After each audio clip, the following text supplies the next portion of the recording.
Et puis on continue à parler d'artisanat avec la 16e édition des Artisanales de Chartres. Ça commence vendredi. Un formidable rendez-vous, vous le savez, 450 métiers représentés cette année. Des artisans vont partager leur passion et montrer leur savoir-faire. Jusqu'à vendredi, bien sûr, comme tous les ans, on parlera d'eux dans cette édition de 13h, en commençant par le travail du bois. C'est une grande spécialité des Vosges, vous le savez.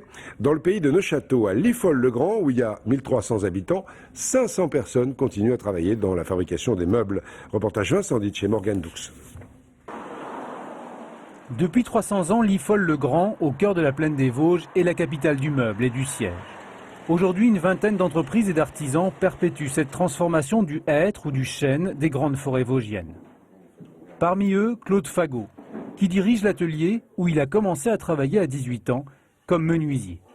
Quand je rentre dans mon atelier le matin, quand je suis tout seul le matin, c'est respirer le bois, respirer tout ce... Ça sent tellement bon que ça me donne toujours envie. L'atelier de Claude Fagot fabrique des petits meubles et des sièges, plutôt des carcasses de sièges, canapés ou fauteuils, qui sont ensuite garnis de tissus ou de feuilles d'or par d'autres artisans. Des pièces uniques ou en petite quantité vendues jusqu'à 8 ou 10 000 euros. Car le travail des toupilleurs, ébénistes ou sculpteurs de l'atelier est d'une extrême précision. 8 à 10 heures pour sculpter un pied de chaise, par exemple. On fait pas forcément ce qu'on veut, c'est quand même fragile. Hein. C'est en même temps solide et fragile. Il y a un sens de coupe, il y a des contraintes dans le bois. Mais c'est une matière assez chaleureuse et très agréable à travailler. Et c'est vrai que ça représente beaucoup d'heures et généralement les gens ne s'en rendent pas compte.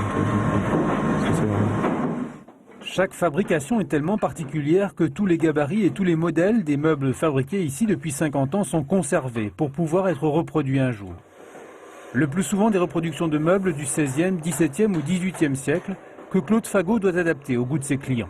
On fait de la reproduction, mais on ne fait pas vraiment de la copie, parce qu'on n'est jamais dans les mesures qui sont des pièces qu'on voit dans les musées. Les gens les veulent plus grands, les veulent plus petits, les veulent plus hauts, les veulent plus larges en fonction des pièces qu'ils ont meublées.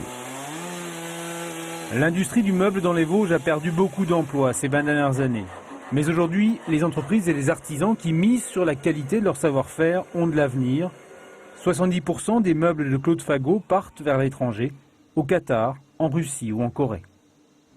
Voilà, ces artisans artistes en vedette toute la semaine dans cette édition de 13h avant les artisanales de Chartres qui commencent vendredi.